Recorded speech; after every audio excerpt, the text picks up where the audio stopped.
We're carrying on this week in political ideas with the Christian and view of social and political life. There's going to be a lot of history in this lecture, and there will be a little bit of back and forth things happening, because although history happens chronologically, when you want to identify something thematically, you have to tie some threads together, which at the time certain events happen, one doesn't foresee, certainly the participants don't foresee, what their ultimate meaning is, or one of their important meanings will be for subsequent generations. So there will be a little bit of to and froing. As I said, there'll be a lot of history. We may not actually get to Machiavelli, or I may briefly introduce him and then go back a bit, because there's certain aspects of the geopolitical, social features and ideational features of Europe that all are very, very important to try and understand what is ultimately an incredibly important part of the formative period of Western civilization. And we tend to think in terms of the framework that's handed down from the French Revolution, and that of course occurs late in the 18th century, and that is a really reviewing, as we will see later in the semester. That's a whole reviewing and reinterpretation of historical life and social life, and it puts everything on a new footing, but it's not very helpful at all in explaining what led up to it, because it's caught up in an ideological conflict, which we will see there's understandable reasons why that conflict occurs.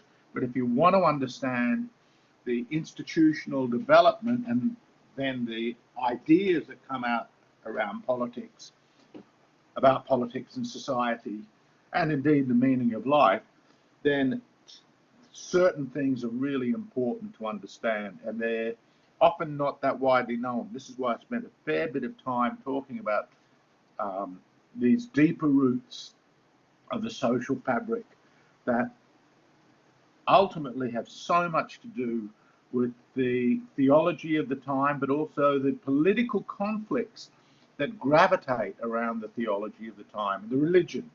Theology is perhaps the wrong word. Theology, we're really talking about reflections, more philosophical reflections about the religious stories and rituals, etc. But it's really religious life itself and what it contributes to the social fabric, and how that shifts the entire consciousness of the Western world in quite a different direction in some ways, away from what else is happening in the world. Okay, so having said that, I'll now go back to St. Augustine. We recall that St. Augustine was such an important figure in the church. In many ways, you could say he provides a theology that prevents the church from succumbing to a number of doctrinal perspectives, which I think ultimately might have done the church in. And so in this way, I think I am in agreement with Augustine that we see that the church was able to survive by casting out certain heretical teachings, which meant ultimately making decisions about what kinds of bonds of human solidarity needed to be forged around the faith that would ultimately be the faith that would be the raft that would take people through these extremely troublesome and schismatic times, and very violent times that we're going to talk about for much of today. So at the core of Augustine's teaching of social thought, we recall I talked about the correct ordering of the loves in Augustine and some of the key concepts in Augustine, but this all comes together in one of the greatest works of Christian theology just generally, and also one of the greatest works of political thought just generally, and that is the City of God, this enormous book that Augustine wrote when he was basically observing the sacking of Rome. And he discusses that, and he discusses the fact that here is this empire which had lasted so long. Why is it ultimately coming apart? And one thing that Augustine thinks, which makes him very different from most moral thinkers of today, Augustine thinks that if something endures for a long time, there must be something about the loves that hold that body together that is doing something right. Now, this is very important because, on the one hand, Augustine is clearly associated with a particular faith that defines itself against other faiths, and at the same time, he's identifying what is occurring in other social bodies which might have some degree of truth in it in terms of the larger providential truth. Remember me talking about providence last week, where I said that Augustine's view of history is it's ultimately the story of an unfolding purpose that doesn't come out of the intentionality of the human actors, because that's so flawed, but it comes out of God's preservation of what is worthy within those actions. And that's what providence is. And that's ultimately, for Augustine, why the story of history is also the story of the expansion of the city of God. Okay, so what the city of God, the core argument is making, is that it's predicated on kind of dualism, which is part and parcel of the debt that Augustine owes to Plato.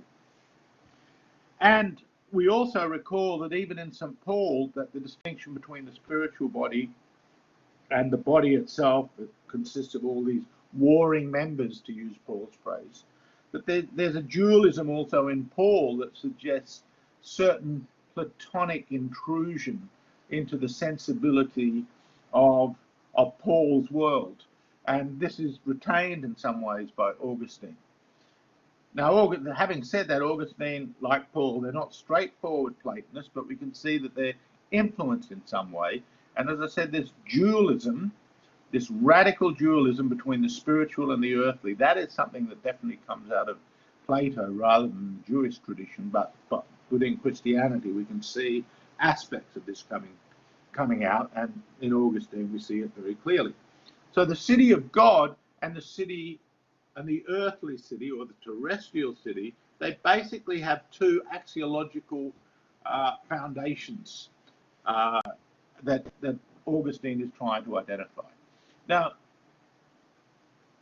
the city of God ultimately is identified with an idealized version of the church. That's very important, because some people mistakenly think that Augustine, when he's talking about the church, that he's blind to the political intrigue of the church itself. Now, this strikes me as jaw-droppingly naive, given that we're talking about a thinker who spent most of his life rooting out what he thought were heretical or bad ideas within the church. So it's really impossible, I think, to seriously pay attention to Augustine and then think that he was naive about the nature of the church. He saw it as a body that had to constantly rejuvenate itself, go back to its first principles, identify what is central to what makes it work, and keep moving in that direction. So it's a kind of perpetual revolution, to use a phrase from much later times, that is going on with Augustine.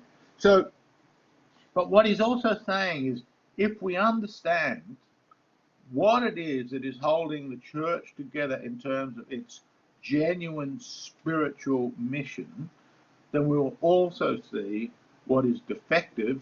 Okay, you can hear how Platonist this is, but you can see how defective are the motives, ambitions, drives, behaviours, all the woof and warp, all the stuff that is part of day-to-day political life and social life, which is deficient and damaged in the way it is because of its lack of spiritual sustenance, its mobilization by earthly ambitions, by greed, by desire, by concupiscence, we remember that term, by all these other loves, love of the stuff of the world, rather than the love of the spirit that is the creator of the world.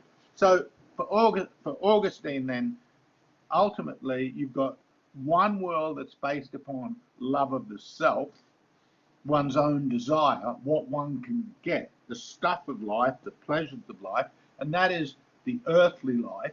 And this, for Augustine, is a life that is ultimately seriously deficient, that can only end in suffering.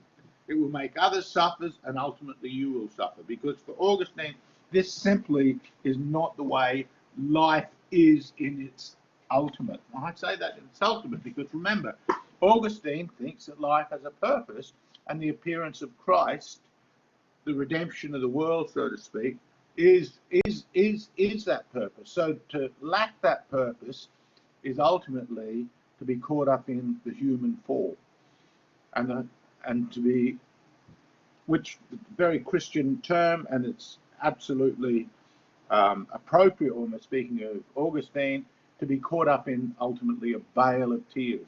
So the way Augustine sees life, and again, I'll just point out again that he's talking at a time where the world is really in disarray, that all the great achievements of urban life, all the things that make people think in a civilized world that everything is going swimmingly well, and I'm saying this as we're living in a time of great uncertainty with this virus, which I think is a time in which we become aware how precarious life is, how close death is to life.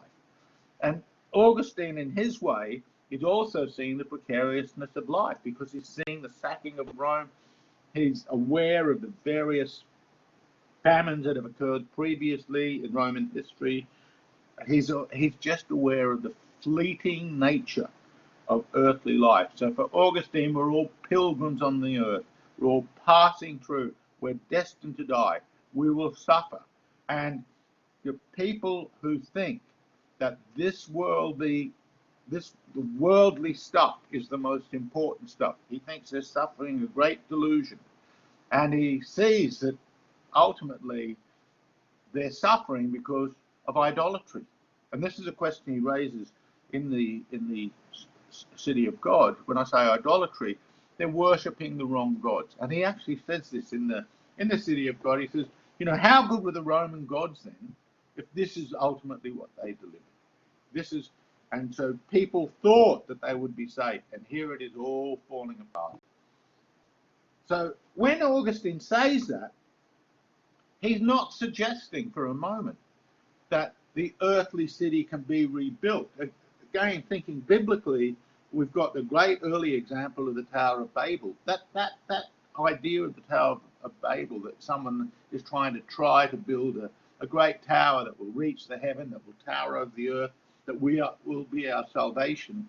That, I think, is a mighty symbol for people like Augustine and for these Christians who think that any attempt to try and make of human life something perfect is doomed to fail.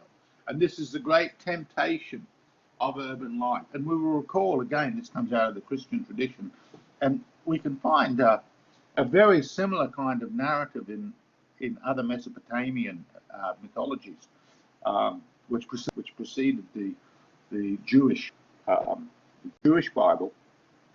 We can see that there is a great suspicion of the foundation of the city. And we find this actually in the Epic of Gilgamesh as well, but this is biblical. Who is the founder of the city? It's the murderer Cain who murdered his brother. So this kind of thinking is woven very, very deep in you could say, the subconscious of biblical peoples, that this is part and parcel of their approach to life.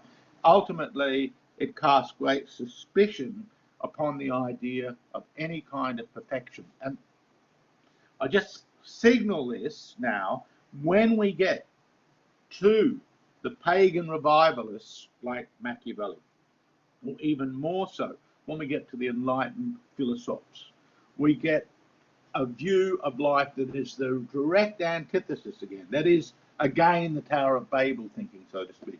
It's again the belief that there is a kind of perfectibility that is possible on the earth. And Augustine represents an entire way of thinking that says, no, that's mistaken. There are two cities. There's the city of God, which lasts forever, and the city of man, this worldly city. And the worldly city is passing, it's driven by appetite, it's driven by desire, it's driven by reasons which are ultimately appetitive. It's bound eventually to fail. The heavenly city is universal. The earthly city is local, and in its locality, it is inevitably caught up in warfare. So war is something, I think I said this last week, forget whether you agree with him religiously, as a psychologist, Augustine is pretty compelling. The way he looks, for example, at where warfare figures in life and why warfare is intrinsic to life, I think is extremely insightful, because he's basically identifying the fact that once people are bound together by appetites, once they're bound together in order to try and get something ultimately from someone, and historically we know that which I mentioned to you in an earlier lecture, that enslavement is one of the first acts of human empire. So once people get to a certain scale, we find this across the globe. It's not just white people or Westerners. It's not just this group or that group. It's every group that once they reach a certain scale of existence, slavery tends to follow. And often that includes the enslavement of women, and so forth. So Augustine is very attuned to the fact that human nature, which he once says of human nature, nature red in tooth and claw. This is the man who believes in original sin. I'd used previously, had said that sin is missing the mark. Augustine sees that we all miss the mark. But ultimately, he has a very dark view of the human heart. And again, I mentioned last week that I think the Marquis de Sade is a very great psychologist. De Sade, of course, is rabidly anti-Christian. He hates it. De Sade fantasizes about mass murder, carnivalesque, sexual, licentious, gross rape and murder and killing of children. This is all part of its morbid fantasy. But one thing he shares with Augustine is he basically sees this appetitive danger, the danger of human appetites. Only in Sade's case, he's saying it's not a danger. This is something we should liberate. We should free ourselves for. Whereas Augustine, remember, he's seen, and in the Confessions, he's seen the games, what the games do. In the Confessions, he tells a story of a friend of his. So even though by this stage the Rome has been heavily Christianized in all sorts of ways, and we're talking around the time that the emperor becomes a Christian. Even though that's happened, the games had still persisted. So the games really, the gladiatorial games where people were killing each other for other people's enjoyment, they didn't disappear immediately. They were such a part of Roman habit. So Augustine describes when a younger friend of his tells of, who had just recently become a Christian, tells of some friends of his had come along and said, "We're going to the games, come with us." He said, "Oh no, I can't go, I'm a Christian." "Ah, come on. So he said he went along, and he goes along to the games, and he's sitting there, he's closing his eyes, but the crowd, the sound of the crowd baying for blood is so strong that he can't keep his eyes off this feast of flesh and blood, basically. And for Augustine, that is really a symptom of the kind of creatures we are. And you might just say, if you look at our television diet today, you see, well, maybe it's not that wrong. You know, our films are full of violence. Our entertainment is an endless set of stories in which violence plays a part, and we, in a sense, feed off that violence. And for Augustine, there's something addictive about that, there's something sick about it, and it's something ultimately that speaks to something pathological in our nature. Not, and he makes the pains to say this, not because God wished this, not because God created it so, God did not create an evil world. You remember me saying that Augustine had been a follower of Mani and the Manichaean tradition, which was close to but not really Christian, but it believed in this, close to but in some ways the opposite as well. So it believed that an evil demon had created the world. Now, Augustine says Mani is wrong, but evil is such a part of the human heart. I can understand, he's more or less saying, why Mani thinks this, but that's not the case. We ultimately will evil because there's something in it that we can like, that we love, and we give way to it. We yield to it. But only by being members of this higher kingdom, the celestial kingdom, the celestial city.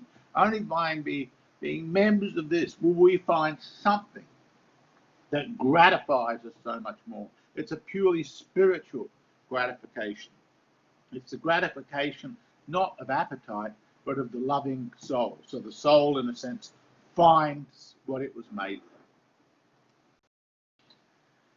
for. So, just to sum up some of this, in earthly life, it's not only one of suffering, but it's also a world in which there are masters and slaves. There's no getting around it. It's founded about the love of the self. The city of conflict is founded by the fratricidal murder of Cain. I mentioned this. The earthly city symbolically is represented in a state. The state is the earthly desire writ large.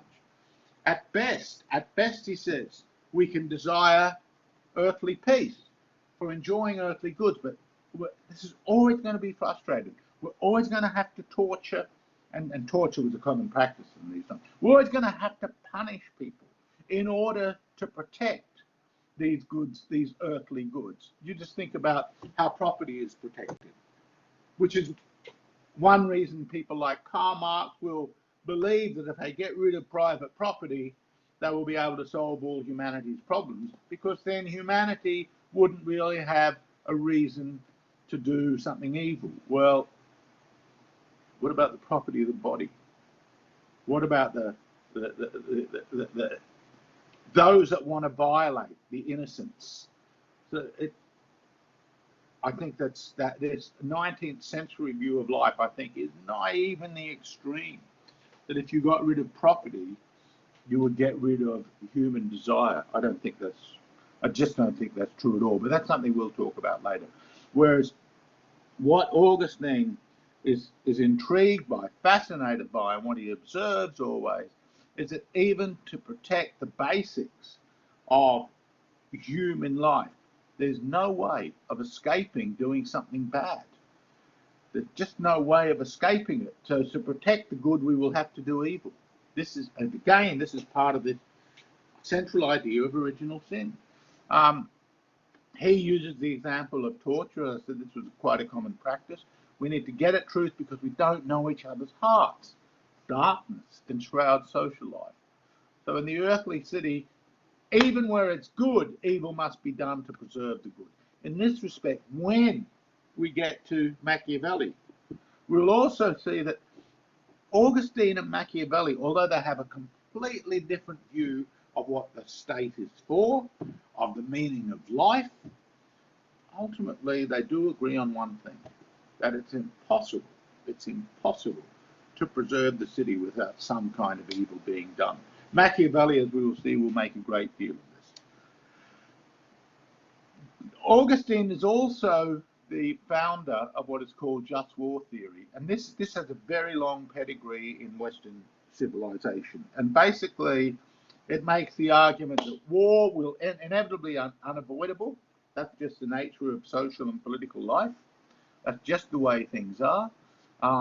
Given that is the case, the best we can hope for is that we don't attack someone without legitimacy, that we have a reason for it. By the way, this doctrine which I've said Augustine is really the theoretical architect of this doctrine in the West, it's got a much longer pedigree, because the Romans themselves, although they could be brutal and cruel and everything, and they would be very deceptive, but ultimately they would always justify the wars that they were engaged in by making the case that they didn't start them. This goes way back. This goes back hundreds of years before the birth of Christ. So this is going to be the kind of danger with any just war theory.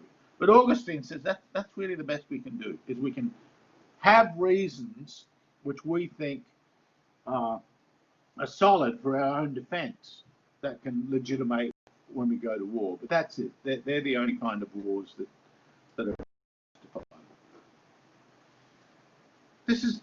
I've given you this passage because I think this is just such a fantastic insight into state formation. And you will remember me saying that states begin as protection rackets.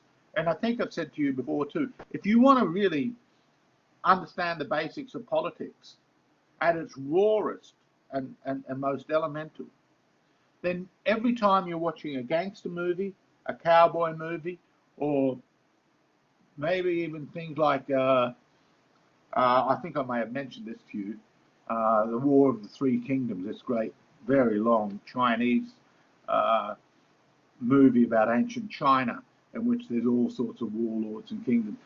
You're always watching the same story. You're always watching the story of a group that is bound together through acts of violence, extorting stuff from other people, and then protecting those that they extort from, and then fighting with others that also want to extort.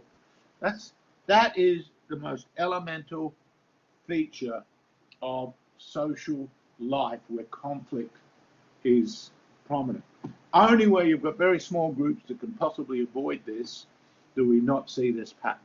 So when Augustine says, what are kingdoms but great robberies, justice being taken away? Well, of course, at the foundation, it is taken away. What are kingdoms but great robberies? That, I think, is fantastic. And that's a sociological and historical observation. And that was an apt and true reply, he carries on, which was given to Alexander the Great by a pirate who had been seized. But when that king had asked that man what he meant by keeping hostile possession of the sea, he answered with bold pride, what, thou meanest by seizing the whole earth, but because I do it with a petty ship, I'm called a robber? While thou who does it with a great fleet art styled emperor. It's such a fundamental truth. And that truth is woven into how Augustine sees the world. Now, Augustine does think that a Christian ruler, if they act justly, is the best that you can have. And ultimately, what this is indicative of is that the ruler is subordinating his own desires, his own purposes, and indeed that of the society at large, to that of the church, to that of the, remember I said the church and its ideal, to that of God, to that of the Creator. So it's this idea of subordination. It's very Platonist in one way. Of course, the big difference is, we recall with Plato, the God is intelligence. It's reason itself. But Augustine doesn't believe that reason is so robust, that it's so magnificent. He thinks it's very fragile. This is why tradition for him matters. The tradition of the church, and remember, it's been going now 400 years or so, the tradition of the church and the biblical tradition itself, which, as you recall, a work written over multiple generations and amassed, collected after multiple generations of experience and insight and writing. But remember, they are only men. If they make their power the handmaid of his majesty by using it to spread his worship to the greatest possible extent, if they fear, love, and worship God, if they love that kingdom which they are not afraid to share with others more than their own, if they are slow to punish and swift to pardon, mercy is higher than justice in this system. If they resort to punishment only when it is necessary to the government defense of the Commonwealth, and never to gratify their own enmity, if they grant pardon, not so that unjust men may enjoy impunity, but in the hope of bringing about their correction. If they compensate for whatever severe measures they may be forced to agree with the gentleness of mercy and the generosity of benevolence, if their own self-indulgence is as much restrained as it might have been unchecked, if they prefer to govern wicked desires more than any people whatsoever, if they do all these things not out of craving for empty glory, we'll compare this later to Machiavelli, for whom glory is such a central concept. And of course, For the Romans, glory was everything. One did it, one acted for glory. No, this is out of humility. This is not for glory. This whole way of seeing things is built upon the idea that one's own place in the scheme of things is only as important as your neighbor's, because God does not love you more than your neighbor. God loves all, and you have to love all. And no matter what position of power you occupy, you are doing it in order to serve, not in order to rule, not in order to gain, but in order to serve. This is the basics of Christian political life. It doesn't mean that many people ever did it. No, no. And Augustine doesn't think this. Augustine is not naive. But just as Plato was looking for a philosopher to be king, Christian political thinkers are always looking for genuine Christian rulers. And their Christianity will play itself out through the virtues that are being listed here, through the practices, the humility, the love of God and love of the neighbor that's intrinsic to this way of being in the world. If for their sins they do not neglect to offer to their true God the sacrifices of humility and contrition and prayer. The contrition and prayer, just think about this for a moment, humility, contrition and prayer. You don't know, you don't see, you're down on your knees, you recognize your limits, and in fact, you are so wretched, this is Augustine's view, you're so wretched, your capacities are so limited. It's the opposite of any kind of pride. Well, accept your humility, accept how little you know. Get down on your knees, beg and pray that you may have guidance. You can see too, again, I'm trying to map this out for you so that if you don't find this a natural way to think, which I think most people nowadays don't, that you can see something powerful about it, that there's something, well, there's a reason, to put it another way, there's a reason why Augustine is still being read and taught some 1600 years after he wrote. There's a reason why we would have such a huge impact. There was a reason why educated people would find in Augustine something so powerful. And again, because of the Enlightenment view of the history of the church, which is basically the church was this organization to stupefy people, to have people become superstitious, to feed the power of the church, to ultimately just it was an aspect, it was an oppressive regime. It was an oppressive regime or an oppressive institution. The problem I have with that is not that you can't find bits of evidence to support that. It's not that that's completely untrue, but it's what it leaves out of the picture. How it leaves out the fact that actually there were really smart people that were really devoted to other people and to their God, whose devotion was such that they laid their lives on the line. Again, remember the history of early Christianity, it's a history of martyrdom. Without the martyrs, the church would never have had the power it did. This was an observation made by a character called Justin the Martyr, who began life as a philosopher. So this is a Greek thinker, early Christian in the early part of the 2nd century, who said, you know, as I was looking for something to believe in, and you recall me saying too that one of the huge differences between life around the time of the emergence of Christianity and its aftermath and life in the fall of the Republic and the Augustinian age of Augustus is there really, people weren't wandering around looking for meaning way back then. But by this time, they were wandering around looking for meaning. And here's Justin the Martyr coming along. He says, I saw all these followers of Socrates, and he said they were interesting and they were cool, you know, they were good. But I didn't find any of them that were prepared to die for Socrates. So this was the point that that he observed. And we have the writings of early Christians who were prepared to be martyrs, as many of them were. I mentioned this last week. There's the writings of Irenaeus, for example.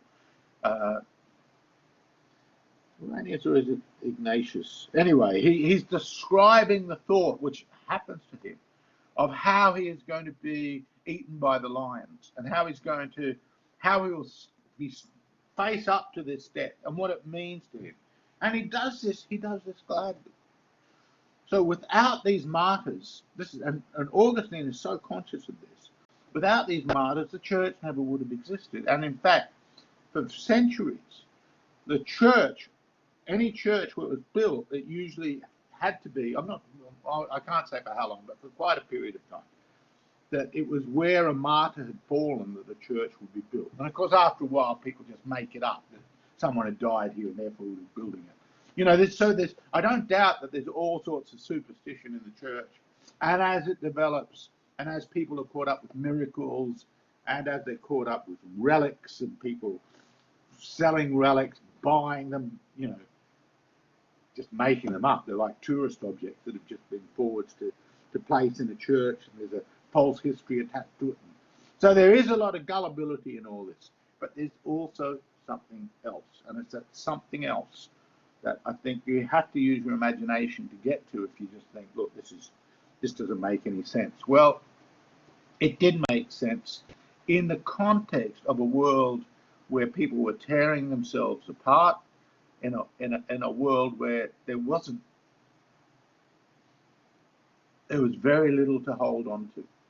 There was really very little to hold on to. And as we will see after Augustine, if anything, the world in Western Europe is increasingly violent, and the church becomes a kind of oasis of peace within this violence. And Augustine, his greatness lay in being an architect to try and protect this institution, which will ultimately dominate in a way we have yet to see how long enlightened ideas will last. The Enlightenment basically goes back around the mid-ish 17th century. We will say Descartes, who we'll talk about later, is a pioneering figure, one of the great pioneers of the Enlightenment. Marx goes back to the 19th century. So these new ideas that we're so au fait with, that our academicians take so seriously, we've yet to see how long they last.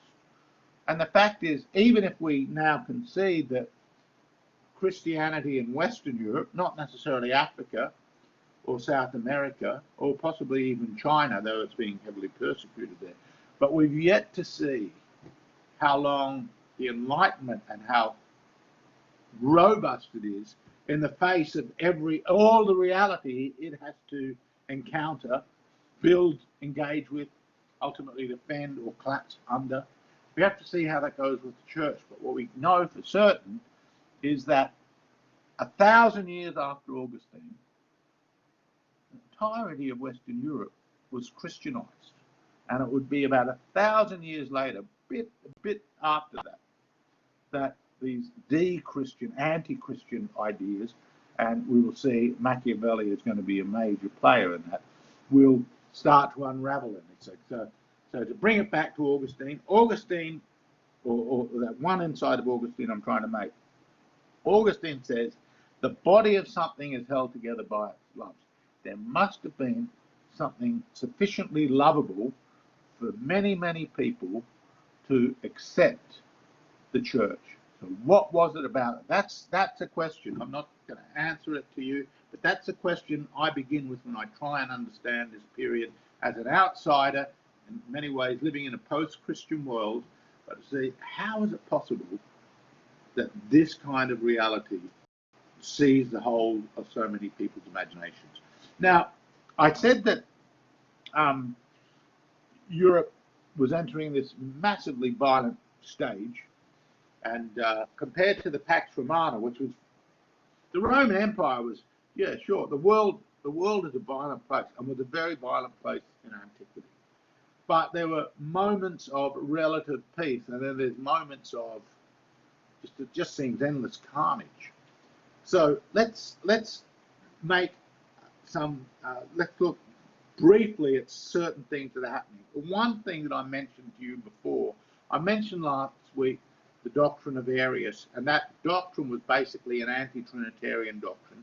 And I just want to show you this map here of where these ideas really had a strong foothold. You can see all through Italy pretty well at one stage. So ultimately, had Arianism remained the dominant doctrine, Christianity would have ended up looking nothing like, or the Christian lands would have ended up looking nothing like they did. Because the Trinitarian doctrine, which Augustine is a great Trinitarian, he goes into, there's various arguments of Augustine about the Trinity. So he was aware of the Arius conflict. He was anti-Arian, of course. This has dominated parts of southeastern Europe, central Europe, North Africa, Hispania, parts of Italy, but ultimately it was finally overthrown in the 6th and 7th century. As I said, there were battles. It wasn't like great big armies, but within Arian kingdoms. So you had kings that were Arian, they had bishops, and the Trinitarians that the area might have been beaten up, some of them put in prison, some even killed on occasion. So there was violence, sporadic violence going on, but it wasn't as if the political contestations were purely religious. That's false. But there were all these battles going on between these different groups and different nations, smaller nations within these groups. These were primarily territorial, but there was also a religious aspect to them. But we shouldn't overemphasize that. So by the 6th century, Visigothic Spain had converted. Visigothic Spain had converted to Catholicism, and then the last Arians were in the late 17th century. The Chalcedonian kingdoms, that is that's another name for the Catholics. There was another council of Chalcedonia, or the Chalcedon Council, was something occurred again in the 5th century. Okay, sorting out doctrine basically. So just a very quick run through of some of the things that happened. Basically, the Roman Emperor had shifted eastward. So now Byzantium, which is now, of course, Istanbul, which is now in Turkey, a Muslim country socially. Byzantium was where the seat of the emperor went. It's a long and protracted story of different emperors. There were a number of different emperors, sometimes concordantly, fighting over territory, trying to save the empire, as there were all sorts of internal crises involving different groups, different tribal groups that had come in. It was ultimately a breakdown of what had been a very elaborate trading system, urbanized, largely urbanized. Of course, the ancient world is very agrarian as well, but there were all these urban centers along the way. And ultimately, these would all, or most of them, would dwindle beyond recognition. There were a number of forces also at work. There were the Magyars coming from Eastern Europe. There were the Norsemen coming from Scandinavia, and there were the Muslims coming from the south. So Charles Martel, the grandfather of Charles the Great, would ultimately stop Islam in Spain, stop it coming into France. At the same time, so while all these other conflicts are happening, the one great dominant powerful family was that of Charles the Great, operating out of Aachen in Germany. Basically, Germany and France today was where this empire, the Charlemagnian, or the Carolingian Empire, had been formed. That was built on the back of other tribal imperial groups in the area, the Moravian ones, for example.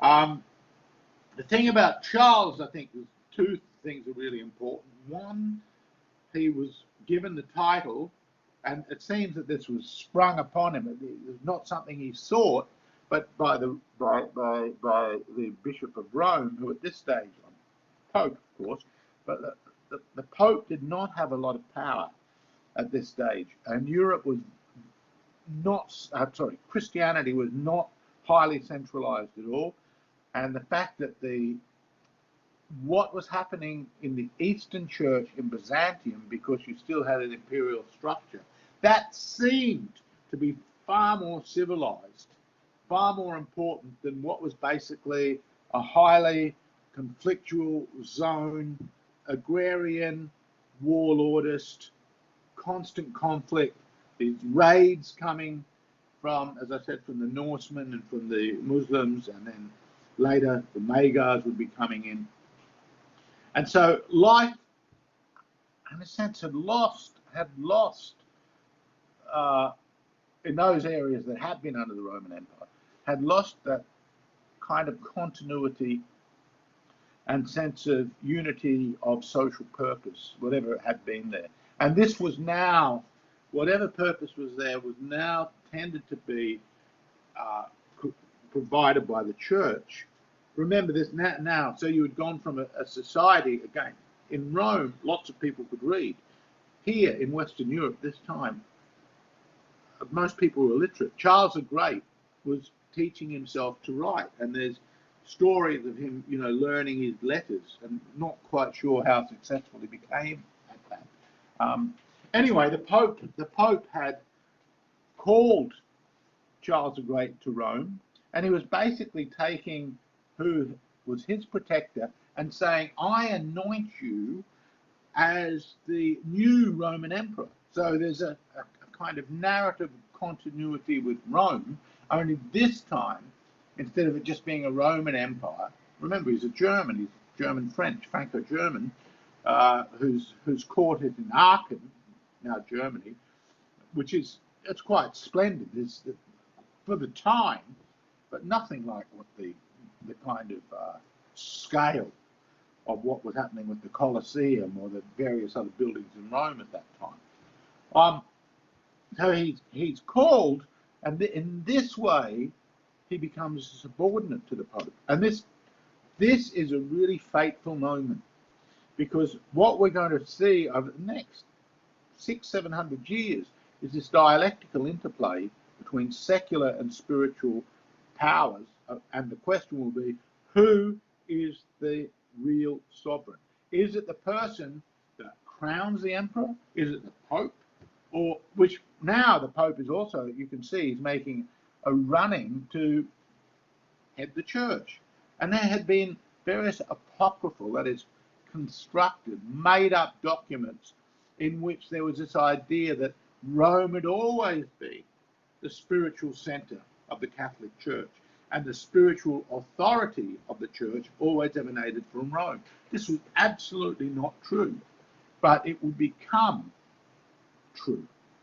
So it was a falsehood that would become a truth. And for his part, Charles is the first, as far as we know, who demanded conversion of any of his enemies. Now, why would he demand conversion of his enemies?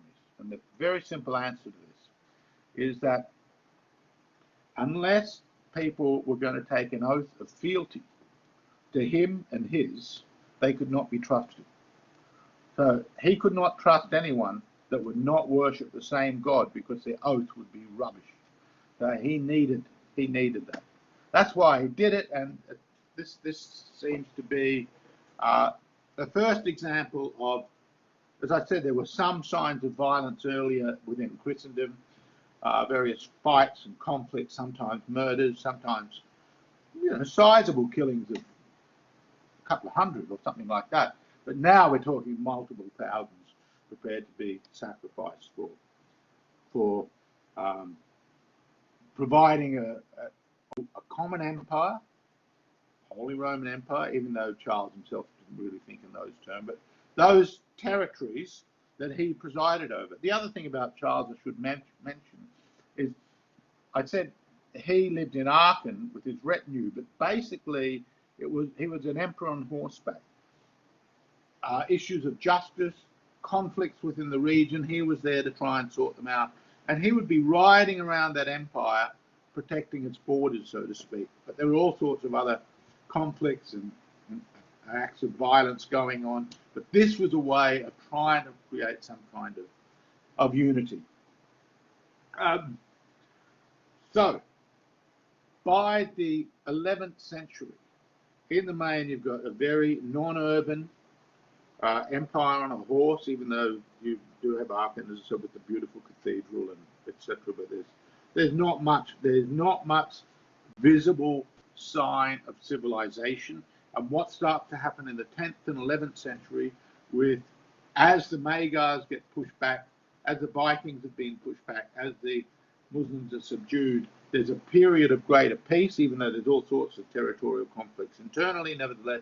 But within this period of greater peace, there's a greater movement, drift back into setting up towns, surplus from farms, marketplaces set up, and then come the stonemasons, and there are these very large projects in which the church is right at the centre of it, as cathedrals are built.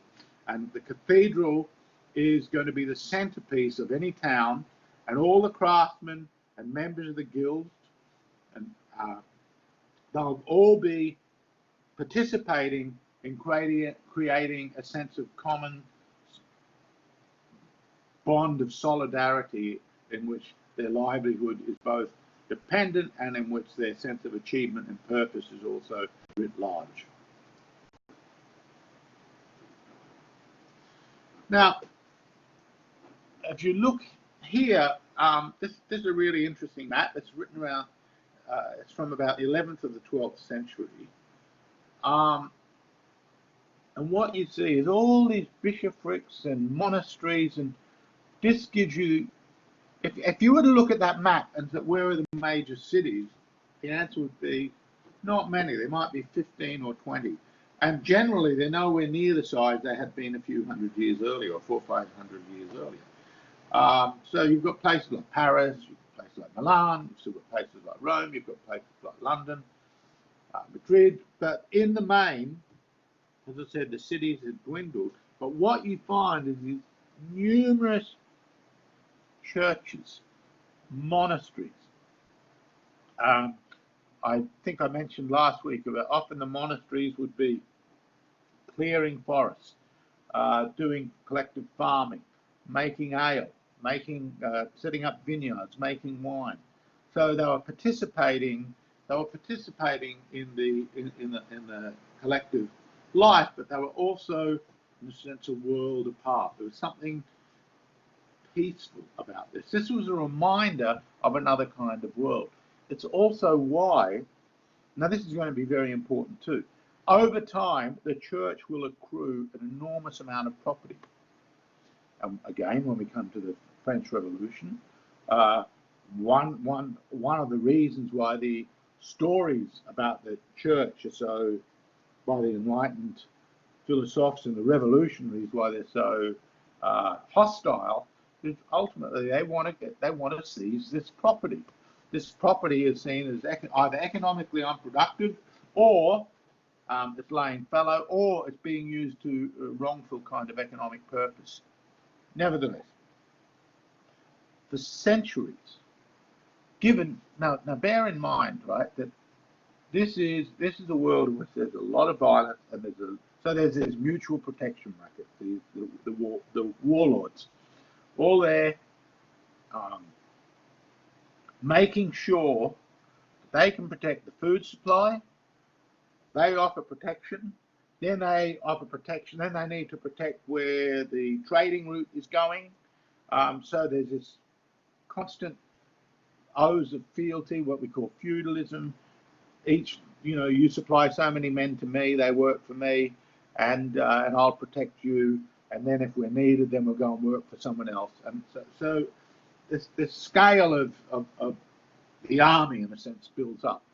And it's impossible then, given that your faith, given that what's holding together your whole sense of purpose is spiritual, not just that, but given that you need to fight to survive, So this is a world of knights and warriors. And you see, and then you've got the monks and the nuns who, this is another kind of life.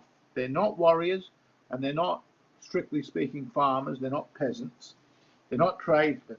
It's a whole other kind of life.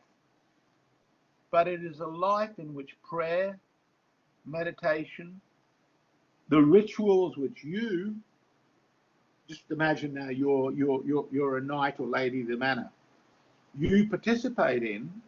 You know that if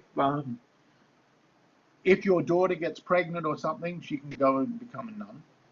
If your son doesn't have many prospects, he might join the church. It becomes a career. But at the same time, you know, it's a different kind of world. This is a world in which is remote, largely remote from the conflict that you have to deal with on a day-to-day level. And you have endangered your soul by protecting your world, all those dependents upon you and your dependency upon others. So it's a world of mutual dependency. You know that you have sinned. This is Augustine. Augustine is writing long before it's this kind of world, and yet it seems so appropriate retrospectively why original sin, again, this doctrine will be so accurate, because there's no way of avoiding being caught up in violence and violation of some sort. So what do you want to do? How do you reconcile yourself with this? And one thing that seems to be very common was that you would, when you died, you would give a lot of your wealth to the church.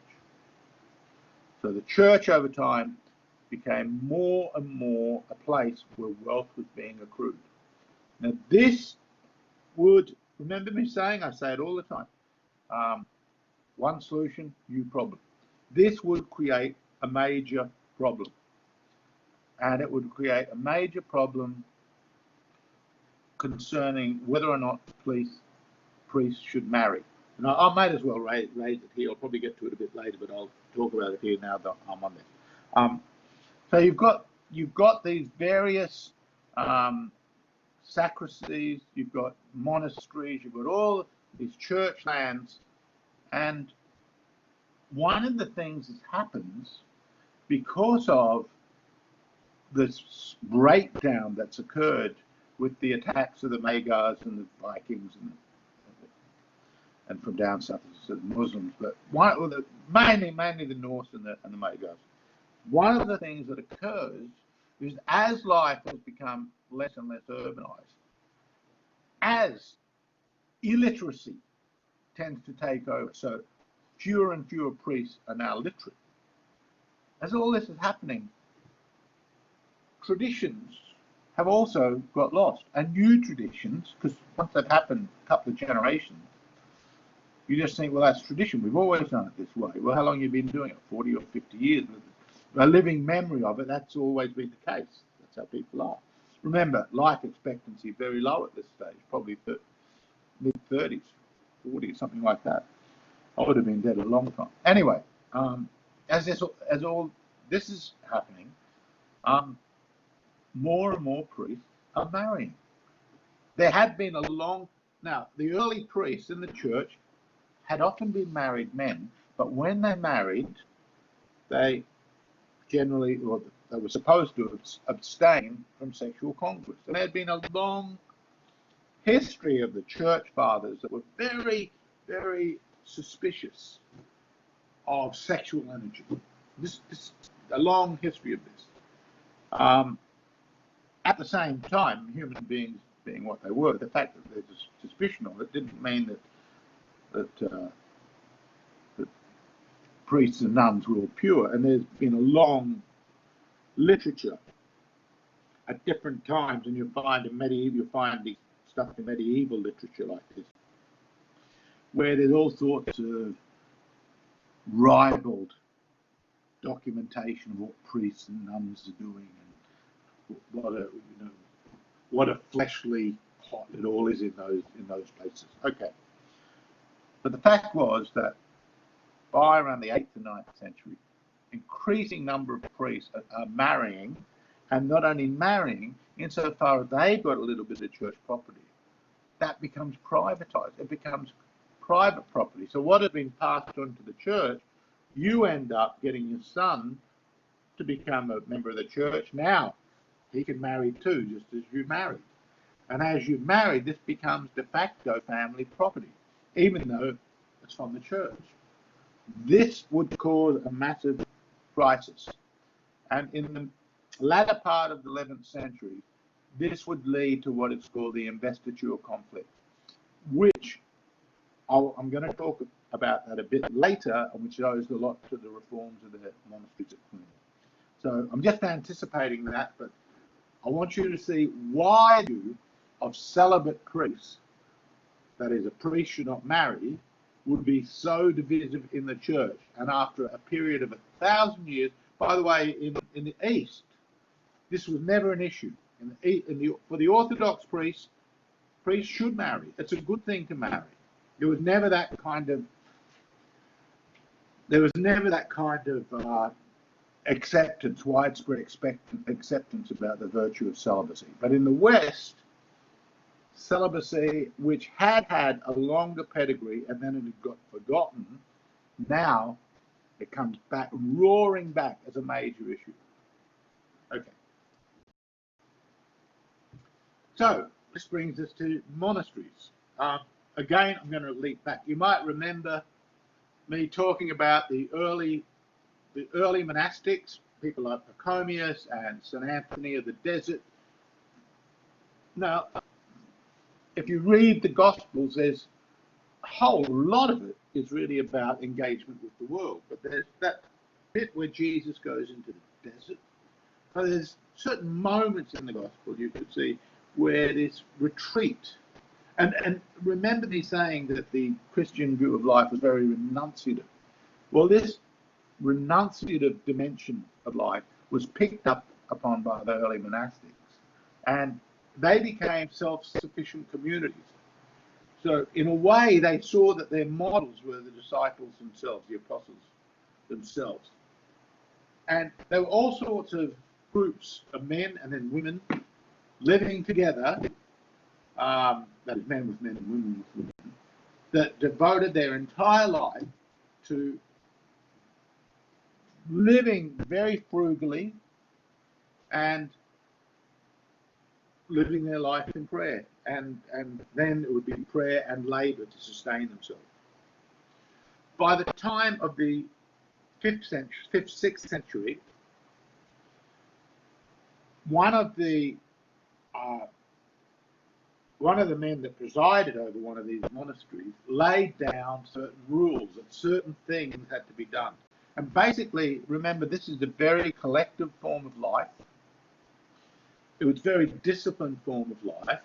And Benedict was laying down what would be a set of rules that which wherever those that were wanting to live a monastic life of the sort that he and his followers were living, they would become an order. And this is called the Benedictine order. And what you find in the church at various stages is different orders get established, each one based upon some specific principle that defines each group. I won't go too much into this, but here we're seeing monastic communities, and they start to spread everywhere. And again, I'll repeat that the kind of life that was open to you now in the, let's say, the 10th and 11th century was either agrarian, peasant life, a warrior life of some sort. There were various trades, but because it's not so highly urbanized, it's pretty limited. And then there was a life of prayer and devotion. It was just a life of withdrawal, labour, prayer. That's really what the monastic life was. Now, there were one big reform movement was the Cluniac reform movement. And this was really, it picks up on this idea of hostility to married clergy. From very early on, they saw that what was happening, so this is occurring in the 9th century. that there was a lot of these monasteries in which people were drifting in, and to put it bluntly, behaving badly, that people were taking money or paying money to get an ecclesiastical office, simony, and married priests were taking over and inheriting church property. So they wanted to clean this up. And one of the things that was happening, my cat's just come in. One of the things that was happening was that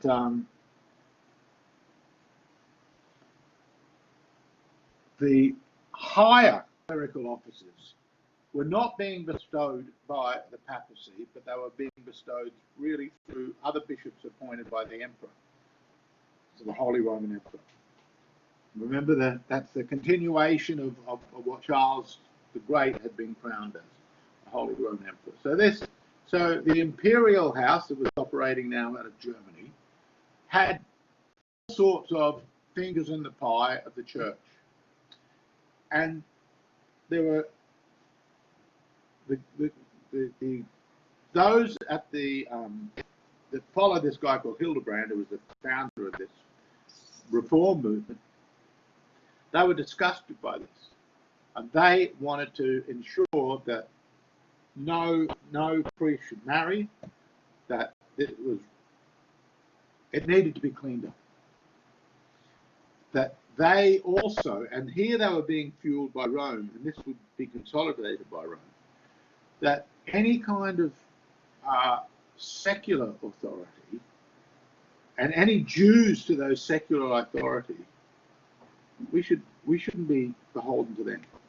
We're beholden to the spiritual power, and the seat of spiritual power is in Rome. So this was something that, in terms of Rome's aspiration for greater coordination, and it was a revolutionary process, don't underestimate this, it was wanting to clean up the church. The church now was being seen increasingly as a kind of spiritual place of squalor. So there's an attempt to clean this up. And the monasteries at Cluny are basically a radical rejuvenation of the monastic life based upon a common set of doctrines and principles. And those doctrines and principles are one which ultimately draw them closer and closer to Rome and take them away from the other kind of legal bonds and obligations that which are developing at this time through the, and there was all sorts of legislative domains that are starting to form. There's manorial law, there's town law, as the towns are starting to spring up. There's a little bit later, but town law, various feudal laws, and now ecclesiastical law starts to become something in its own right. And eventually what will happen is that anyone who is a member of the clergy, if they commit any crime whatsoever, from rape to murder, that they have to be tried by an ecclesiastical court, have to be tried under ecclesiastical law, not under terrestrial law. Now that is a huge split, and this is already beginning to happen when it will lead to this massive doctrinal dispute. The other thing I'll just say, in the monastery there was an affirmation of the life of poverty and the importance of art in the church, in service to the church. I mentioned that really happening with the building of the cathedrals and everything.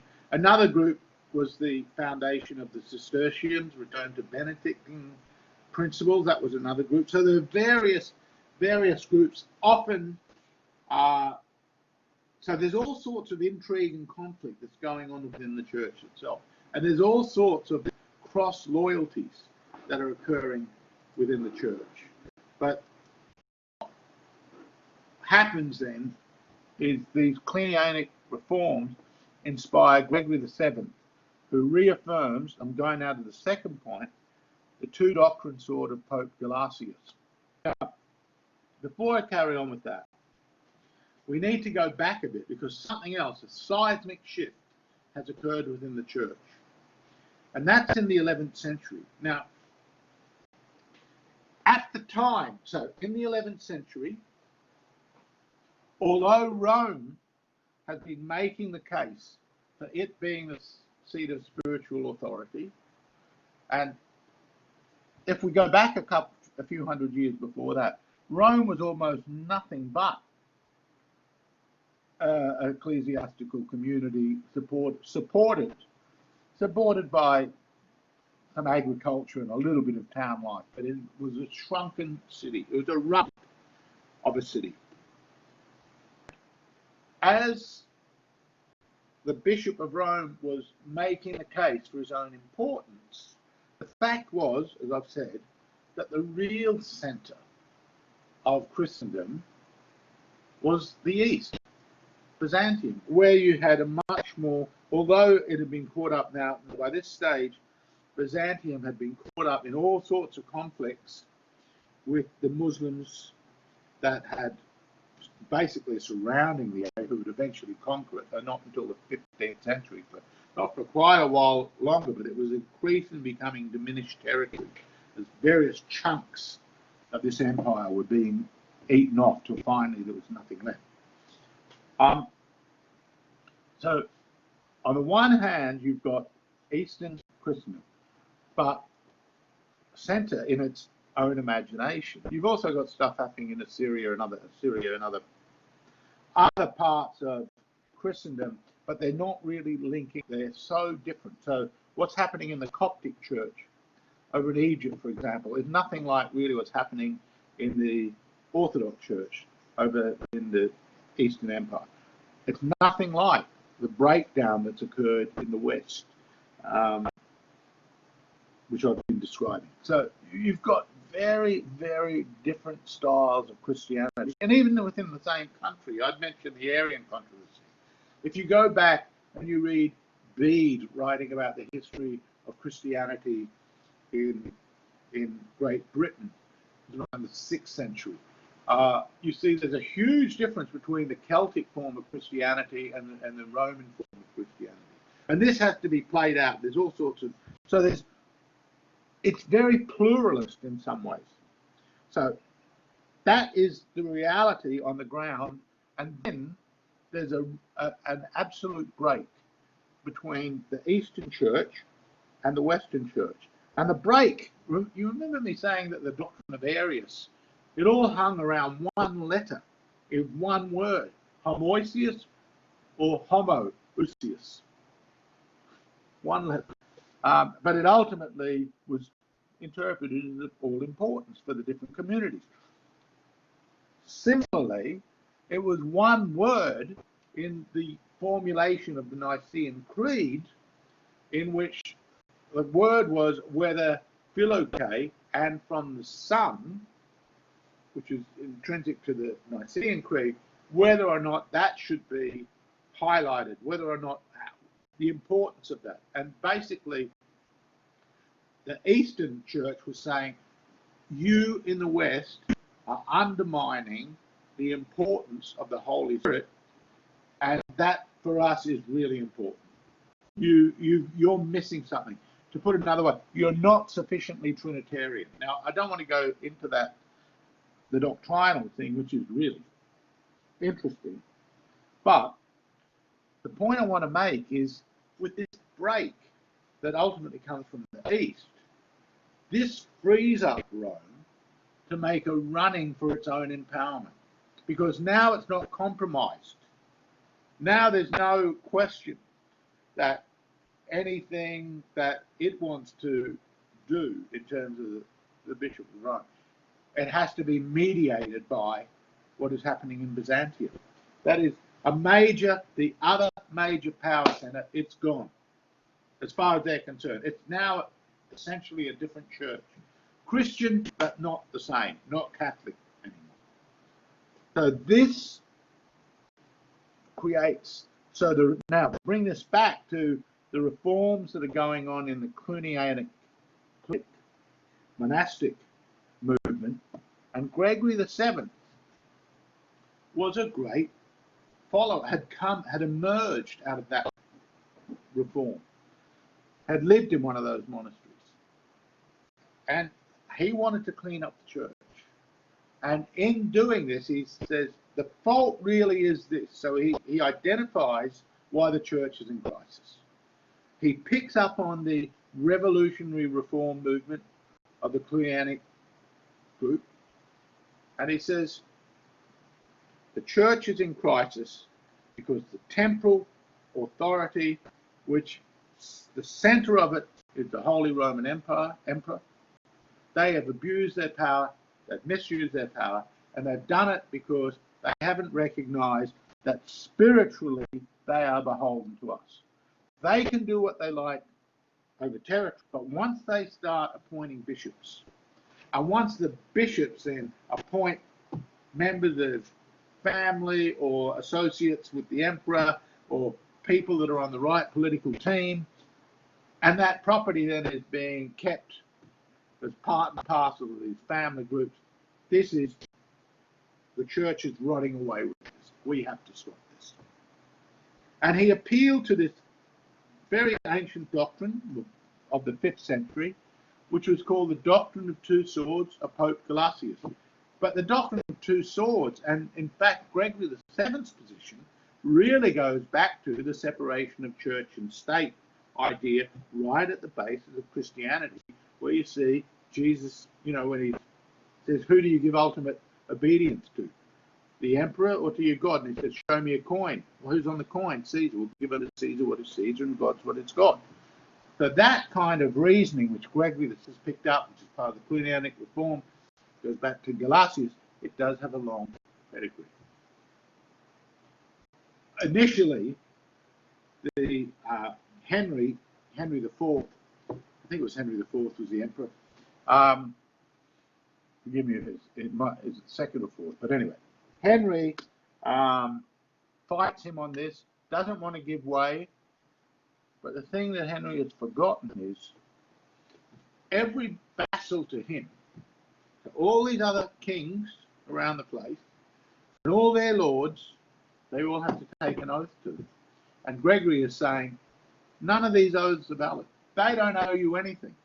And the problem with this kind of system, with a feudal kind of system like this, is you're only as strong as the bond you have with your subordinate. And if a few of them start turning against you, you're really in trouble. So Henry waits in the snow, very famous story, he's waiting in the snow at Cannassa in Italy, and he begs the Pope to forgive him. And so he does a lot of penance, all is forgiven, but ultimately, this conflict, this is the beginning of a conflict that will last centuries, the Gulf Ghibelline conflict. And I'm going to go forward and then I'm going to come back to that conflict, because in many ways you cannot understand certain things that are absolutely essential to what Machiavelli is writing about, and also why Europe takes the shape it does, unless you understand that conflict. And there's very little written on it now. Very difficult to find good material on the Gulf Ghibelline conflict. But anything, if you study the Middle Ages, you'll quickly come up against it. And when we read Dante, if you read Dante, I don't set him in this course, in other courses I've taught, I teach Dante, you'll see it overhangs everything in the Divine Comedy, which is one of the greatest works of literature ever written. Now, coming back here, the other thing is, so in taking on Henry, generally the other thing that the Pope has to do, he's got to bring the church increasingly into its orbit of authority, and he's still a long way from having achieved this. So we can't really talk about, the papal authority and some people talk as if, if the Pope said something and everybody in Christendom would have to do it. And this was all the way through and all the time. This is nonsense. This is rubbish. They didn't know what the Pope thought. There were massive areas, there were massive numbers of illiterates in Christendom, including priests, but there were massive areas where anything coming from the Pope was, when would it get there? When would it ever get there? Who would ever know? But one thing that the Pope did to try and garner a more unified Catholic Church, and it was a brilliant and ultimately very successful strategy, was to respond to those pilgrims going to, remember, and pilgrimage is a big part of Christian life in these times. I hadn't mentioned pilgrimage before, but it's really important. That is, that people will go off on journeys. The whole purpose would be to confess, to show their sorrow for their sins, for the bad that they've done in their life, and make homage, and basically a time of reflection. And again, it's a kind of, it's the world we have lost. Not many people even think in these terms anymore, but in those days, many people did, and especially wealthy people.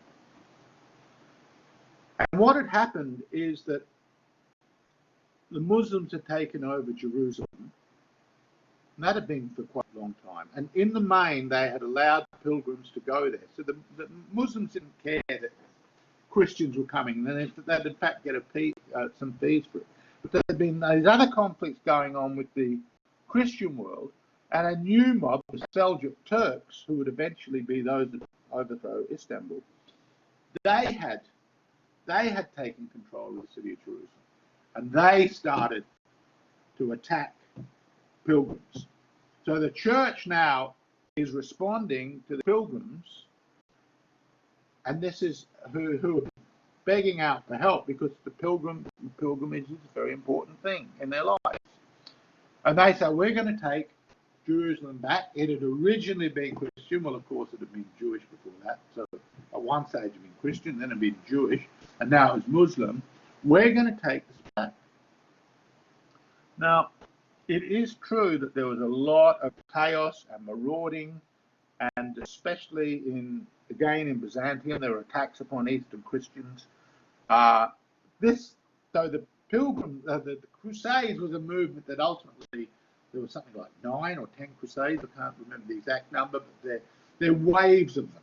They're waves of these Crusades. The key thing, some people write about the Crusades as if it was essentially a get-rich project. Now, I'm not denying that some people saw that, but this is to essentially miss the point. The most important thing about the Crusades,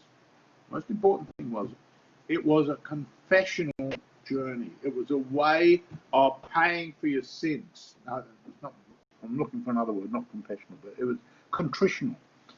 It was contritional. You were paying for your sins, and you would put up your own property, and very often, as far as we can tell, people lost money, and they'd be away for 2 or 3 years, and they'd be off fighting to get back to Holy Lands.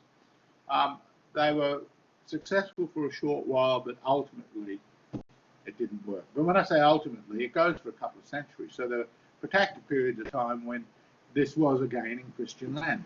Now the point was, though, in terms of how this links up with papal hegemony, which is, how is it, here's the question, how is it possible that the church, which has been building up now for 1,000 years, how is it finally empowers itself to the extent that it becomes an all-important part of political life all throughout Western Europe, and by now, and in Central Europe, and by now, it's also eventually moved up, or now or thereabouts. Not every part of Scandinavia is yet Christian, but it is beginning, it's starting to happen. So how is it possible? And here's the other thing, it will become a common culture. It will become a common culture. Now, to some extent, under the Roman Empire, you had created a kind of commonality of culture as well, but then that falls apart.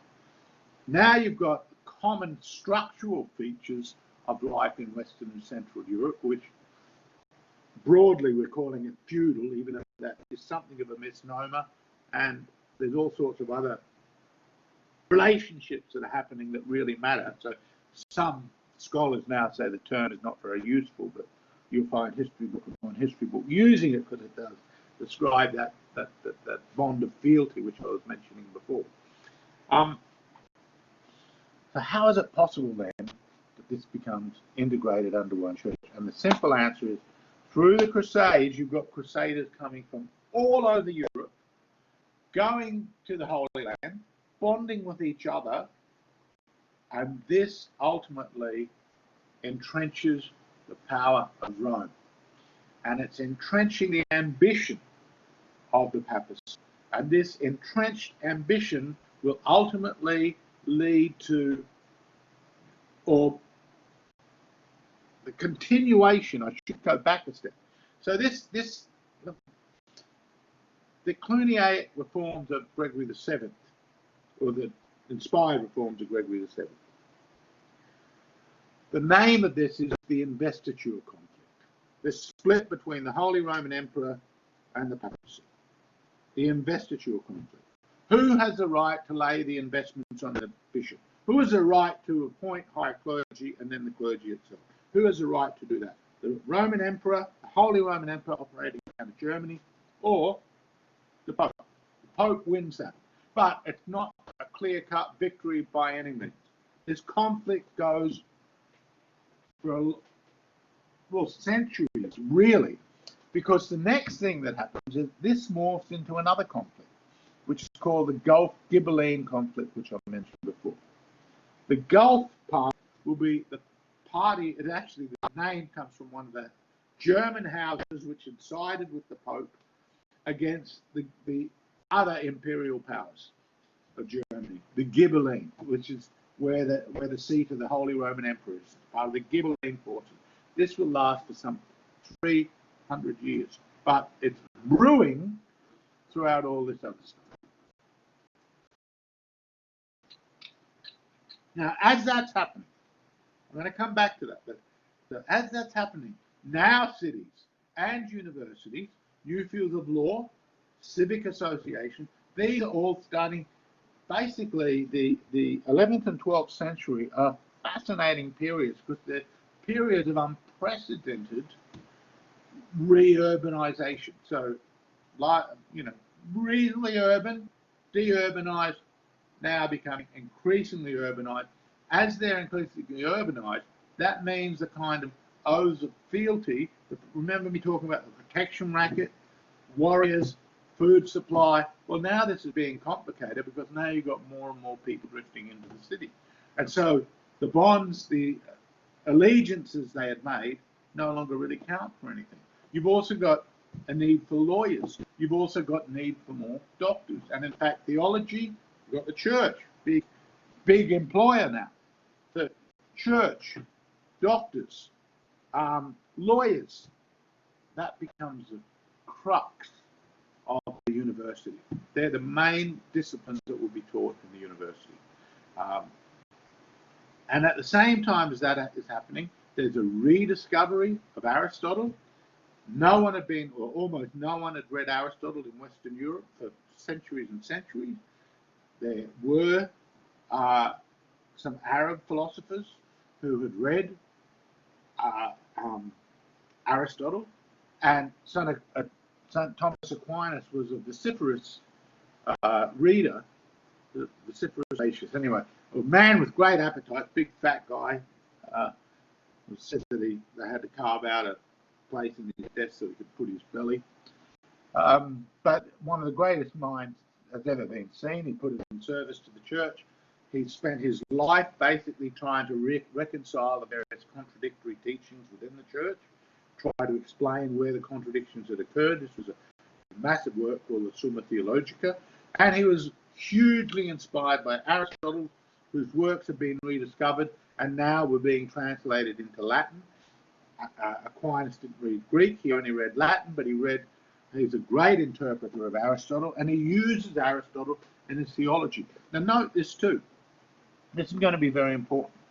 At this stage, unlike when we get to the Enlightenment, when we get to the Enlightenment and we start reading philosophy, we'll see that philosophers are trying to find new principles to provide human orientation, which will basically create a new world.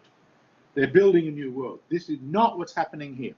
What's happening with the universities, first of all, the very need, especially for lawyers, requires greater philosophical coordination of different legal principles. So this is why logic, which Aristotle, might recall me saying, he invented that discipline pretty well, and he's a master logician, why Aristotle is so important. But Aristotle also wrote on physics, he wrote on metaphysics, that is general principles about the nature and structure of reason and reasoning, and also, and politics, we said, magnificent on politics, as we saw, and all sorts of other areas, biology and so on. But Aquinas, and indeed for his contemporary, Aristotle was just the ant's pants. Aristotle knew everything. If it's not in Aristotle, it's not worth knowing. And in fact, this way of thinking became increasingly common. Aquinas, as with Dante, simply says, the philosopher says, whenever he talks about Aristotle, it's as if philosophy and Aristotle were one and the same. So Aristotle, the importance he gives to logic, his understanding of metaphysics, or what's called first philosophy. As far as Aquinas is concerned, he is the great thinker of all, the greatest thinker of all. Anything that Aristotle doesn't know that's worth knowing is only worth knowing because it comes out of the Christian faith, out of the Christian tradition, and out of the Gospels. But anything else, Aristotle's your man. That's the way Aquinas thinks, and he also engages with some Jewish thinkers, some Arab thinkers who have also read Aristotle. So there's this great intellectual flourishing, but remember, the intellectual flourishing is in the context. Remember, we're talking about the Crusades. The Crusades is also a kind of rebirth of the Christian world. It's not just the domination of Jerusalem by Christians. It's a world in which people are wanting redemption by being contrite about their sins and putting all of their resources in service to the church. So what has happened is now the church is seen as the new mother of all. It's not, so let's be clear. The church had been an important part of the social fabric, yes, but it hadn't been centralized. The teachings were kind of a bit all over the place. They're full of contradictions. Again, I've just said about Aquinas bringing together the different contradictions, clarifying why the contradictions occur, how they occur. At the same time, you'll recall me saying some 150 years before Aristotle, in a book called Yes and No, Pierre Abelard had simply written a book in which on one side the church says this, on the other side it says the opposite. And you read it, there's this, there's the opposite. Now Aquinas comes to try and explain all this. What has happened is now the unity of purpose of the doctrine, of the practices, is all important. Why? Because now we can really speak in a meaningful way about there being a common Christian culture. That wasn't the case 200 or 300 years earlier. It wasn't the case. It was something that was growing, but at that stage, 200 or 300 years earlier, the world was in complete chaos and disarray with all these marauding peoples coming in and killing people and whatever. Then the church was, in a sense, it was spreading. It's once described, well, actually, as they're talking, this is said of Erigena, an Irish philosopher who talks about Neoplatonism like deer springing across the land, these ideas. But I think in a way that's a really good image also of the church. It was like something that was there and it was important in people's lives.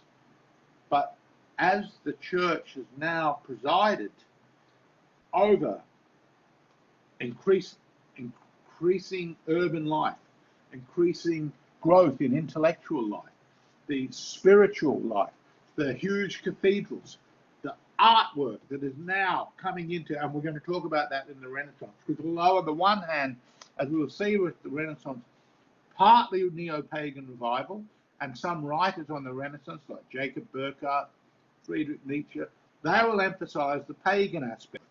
And there is an aspect to it, but it's also an intensification of what is also happening in the Middle Ages with the Christianization of the society. So the Christianization of the society is ultimately a Christianization of culture. So from whether you're in Poland or in Great Britain, or increasingly so in parts of Scandinavia, or in Spain, or in Italy, you are basically members now of one universal culture, and that culture is not a political culture so much as it is a spiritual culture. It's the church. It's the mother church. And when you go into an art gallery in Italy where you see Renaissance painting, because it's particularly coming out of Italy, and we'll see good reasons why this is the case, and it does link into this whole Gulf Ghibelline dispute, which I mentioned before, which is why I'm sort of leaping backwards and forwards. So you see, it doesn't, not something goes away. It's a really important thing that's happening.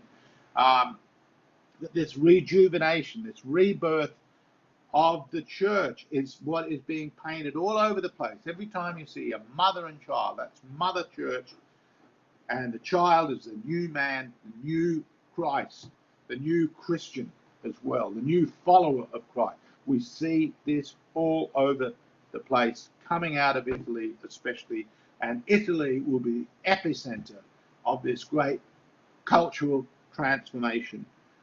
And it will pretty well last until it all cracks up in what we call the Reformation. Okay.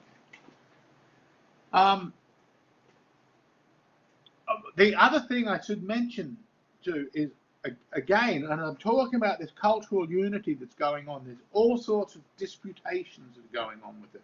And this overhanging this, as I said, is the emperor-papal conflict. And on the one hand, and the reason I mentioned Dante's Divine Comedy, and I'll just say humanism for a moment too. I'll just go there for a second. One of the things that's happening, along with Aristotle being discovered, is increasingly other works are being discovered.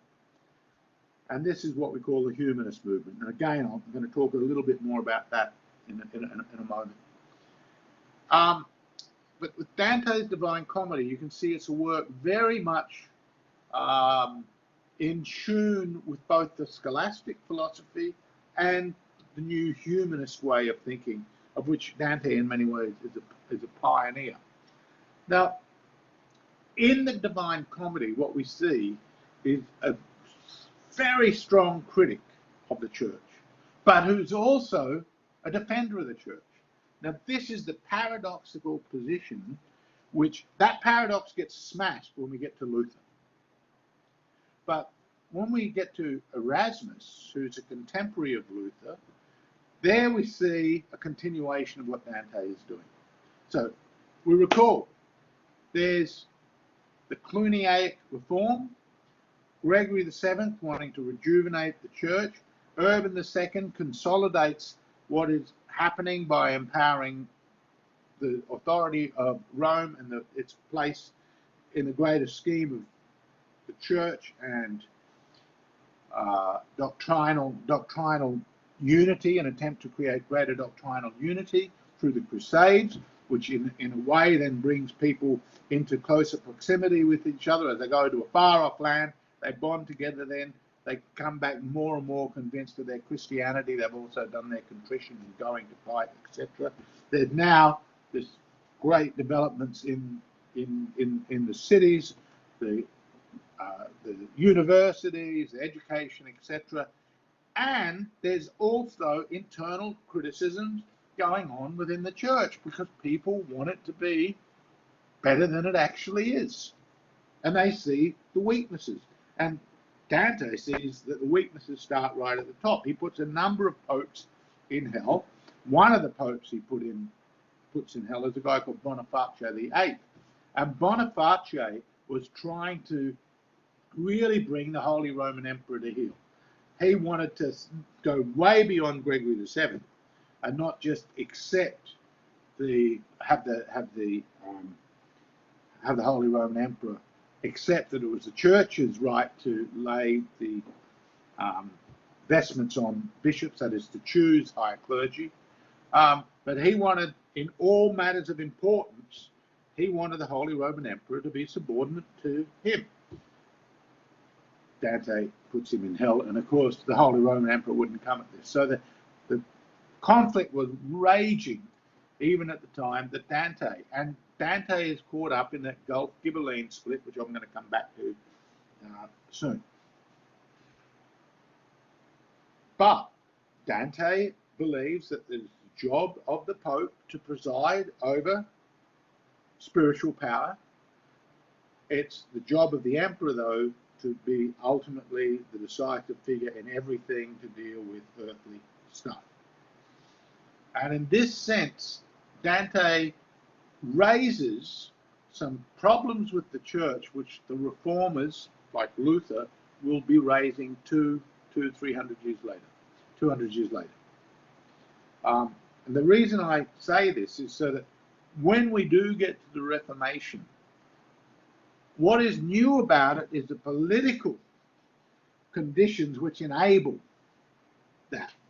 What is old about it is the discontents that have been part and parcel of the success, and it's enormously successful. Don't underestimate this. You cannot understand Western Europe, which is to say you cannot understand the intellectual history and in that fact the intellectual and social development of the West without understanding the role of the church, which is why I've spent so long talking about it and what has happened in this period of time.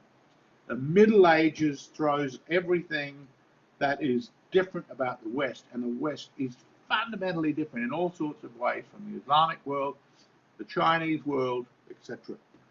I'm not even saying it's better, I'm just saying it's different. It's really different, and it comes out of what goes on in the Middle Ages and the conflicts that are set up, the contingencies that are set up, and the fact that you've got this cultural unity that is in deep tension with itself that creates this dialectical dynamism. I'll carry on now.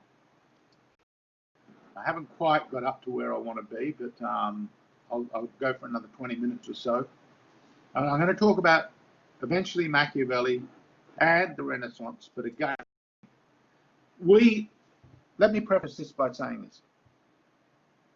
Terms like the Reformation, the Renaissance, the Middle Ages, the Enlightenment, these are historical shorthand terms that you find everywhere. Historians use it, publishers use it, library sections use it. There's a Renaissance section of the library, art galleries use it.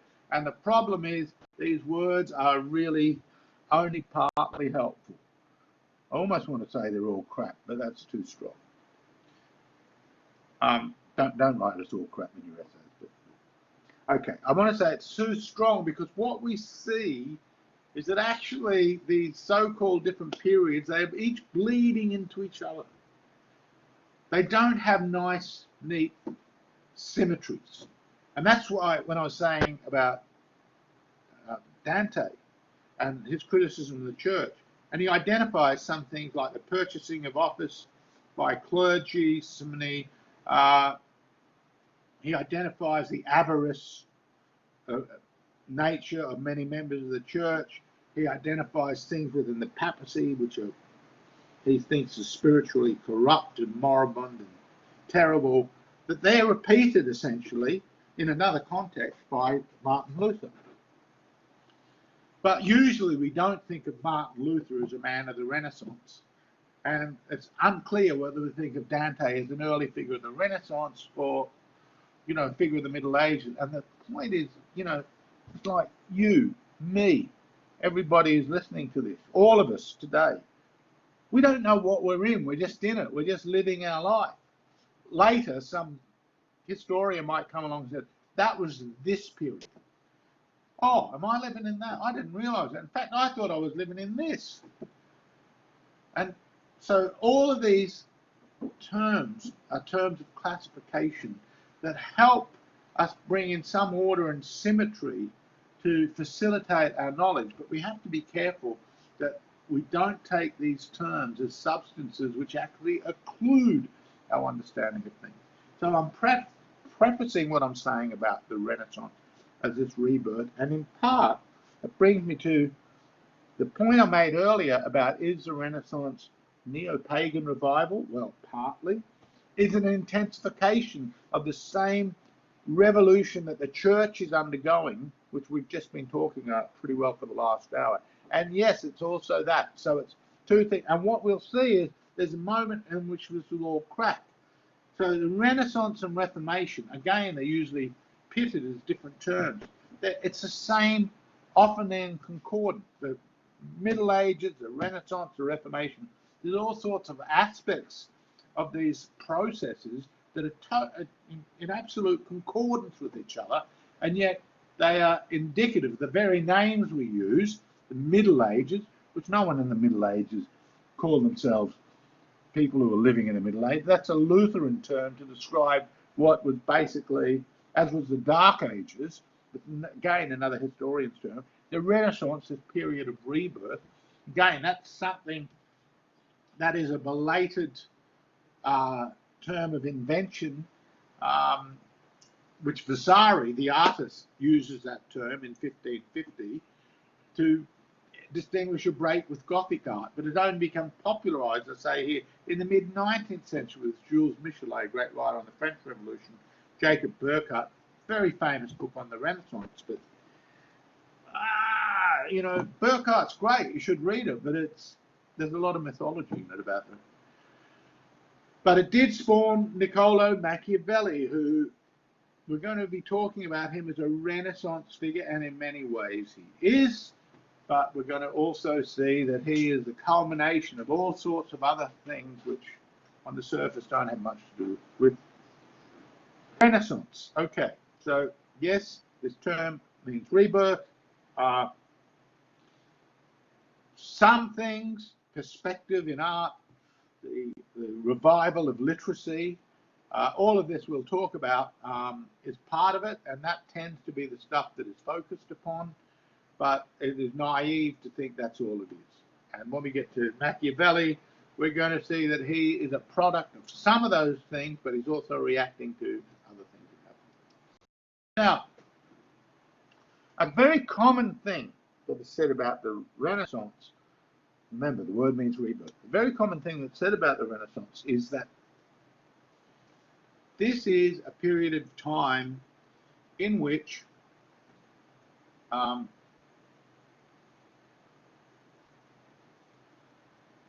there's a movement away from a life of retreat,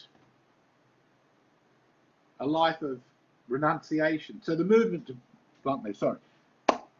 it's a movement away from the renunciative monastic kind of way of being in the world that so predominated in the Middle Ages, so the argument goes, and it's an embracing of the world. It's an engagement with the world and a recognition of the things of beauty of the world, of the wonders of the world, and it's in a sense it's a rebirth in that it's a reopening oneself to the world as if everyone had been asleep for a very long time, and in dreamland, la la land, with their prayers and their thing, and then they awaken again to the splendor of the world, and this opens up their interest in how the world used to be before that deep slumber. Now, the problem with that is it's nonsense. To not put too point a fine on it, it is true that with the acceleration of urban life and then the intensification of what is going on, the practices such as banking, the development in the arts, the new kinds of modes of labouring association, the developments of science, that something new is happening. It is true. But it's not new because it was born out of its own head, so to speak. Certainly, let this idea of the worldly, the love of the worldly. It is true that there's a strong renunciative monastic tradition, and because there's very little literacy, um, there tends to be a withdrawal. But at the same time, around this time, you've also got various courts which are entertaining themselves by listening to courtly love poems, and you've got troubadours going around the place. And there's and Dante's comedy, by the way, is written on the back of that particular movement, because it is a great, in a sense, it's a cosmic troubadour poem and a cosmic love poem to Beatrice, even though the practices of courtly love were such that it was all a very idealized love. It was the love of often called a chivalric love. And so what one was doing was loving the idealized version of the feminine. It would often be the wife of somebody, and you would perform great deeds in service to her, but you wouldn't actually do the business, so to speak, from which the word is fuck, from which you can hear the English word, and that means thing in German. You wouldn't do the thing. Because that thing didn't ultimately matter. What mattered is the deeds you did. Now, this is one tradition, right? That's a tradition in which the rebirth of the feminine, which again we see that in Dante, and there's a kind of worldliness that's also spiritualized in that. But another thing that we can see, and in this way, this is quite an innovator, is in St. Francis of Assisi's Canticle to the Sun, which is a symbolic turning point towards the beauty of creation. So now remember, St. Francis embraces a life of poverty. So this is not a celebration of luxury. On the contrary, it's a naturalistic celebration. But nature is celebrated because it's God's creation. In this, although on the surface, St. Thomas Aquinas, what he does with Aristotle and this are a million miles apart. On the one hand, one of the things, I think I mentioned this last week, that Aquinas does with Aristotle is that, remember that Aristotle has seen the intrinsic nature of forms within life, and that is a sign of intelligence. And Aquinas says, yes, the beauty of the universe is available to the senses, and so that we can see the goodness of God in the very things of the world he makes. This, I don't think, even though the way in which it's presented as a set of philosophical arguments is very different from this prayer, essentially, this prayer of great praise to, the brother wind and air and clouds. So all the things of the earth are all wondrous, and God's majesty is exhibited through the things of the earth.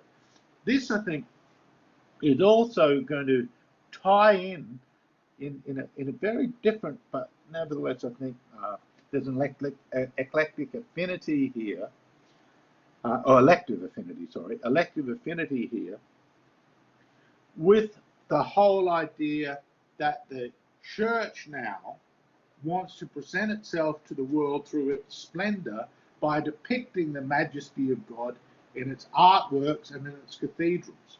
Now, this is something that, again, that the Reformation will turn its back on. We'll see that this is a perversion of the spirit.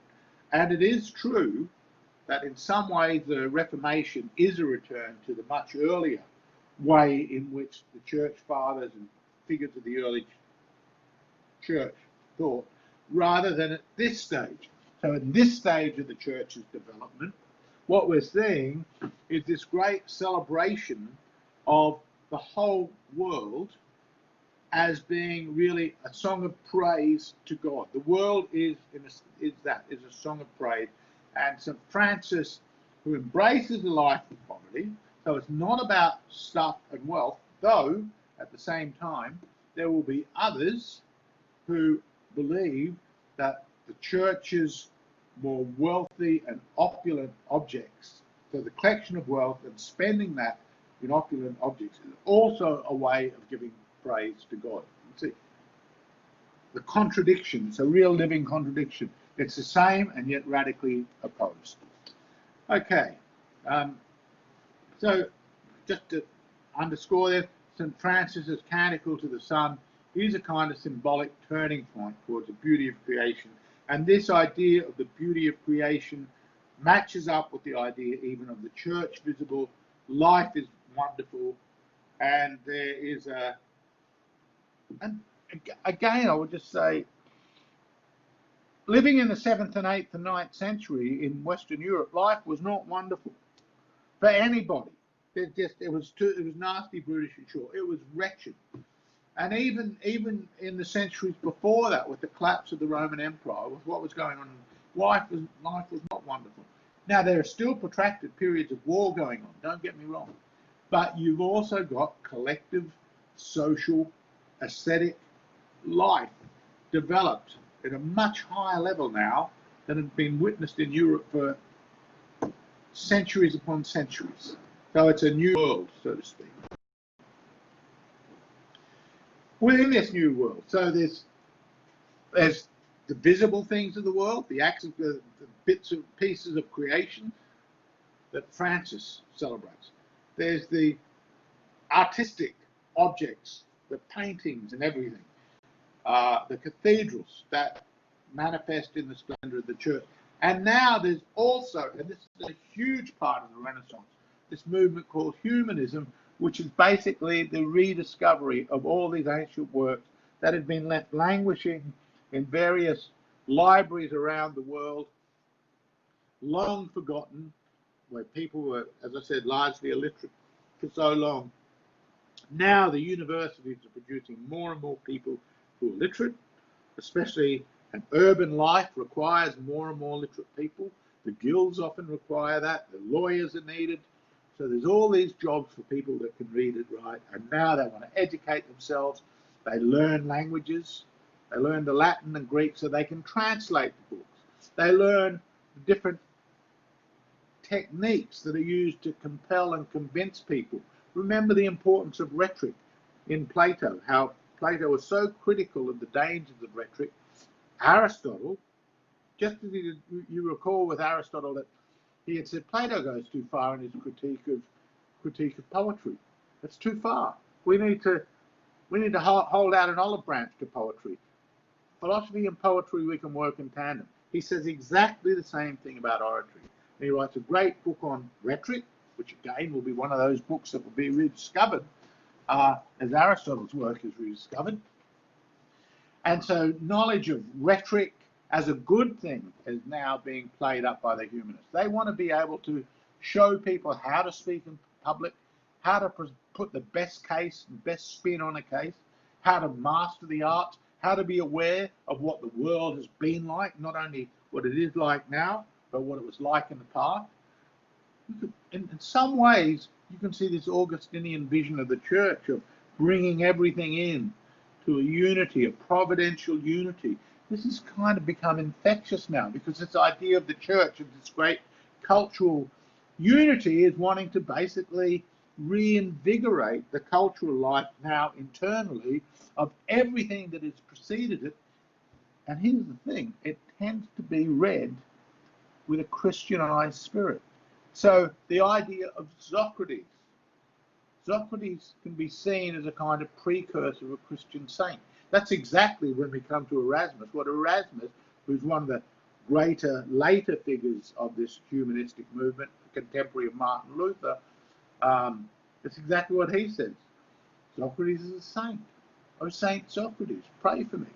So you can see this is all moving into a new cultural configuration complex, which is facilitated by all these things happening at one and the same time, but culturally the overarching feature is the church. The humanists now, they begin to see that they are living in an age of light that previously had been an age of dark. There's this idea of progress is starting to come into play. At the same time, Aristotle, he's reaching his high point now, but there's already beginning the intimations of sounds of discord.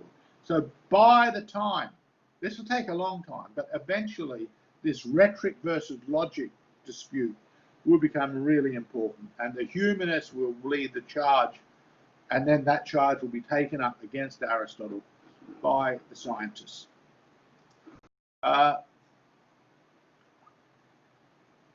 Okay, I'll just finish this off very briefly with Renaissance art. This is a great, oh no, I'll fix this quote up. I don't know how this has happened. I've just seen it, but I've lost a bit of this quote. This is by Rosenstock-Huessy. What I really like about this quote is it really, and you can read this at your own time, but what it puts together in a page of writing, I think is fantastic, because it puts together, so this is the painting from, on the right is Giotto, who is considered one of the great masters of early Renaissance art. But it brings together the importance of the Madonna, it brings together the importance of perspective, so a new visual center, again, because we tend to ally the Renaissance with a new scientific worldview, and that scientific worldview perspective in terms of drawing and the artwork is an important component of that. We see the mother and the church, which I've mentioned to you before, and the citizen is protected by the church. We're felt to be the center from which light shone into the darkness.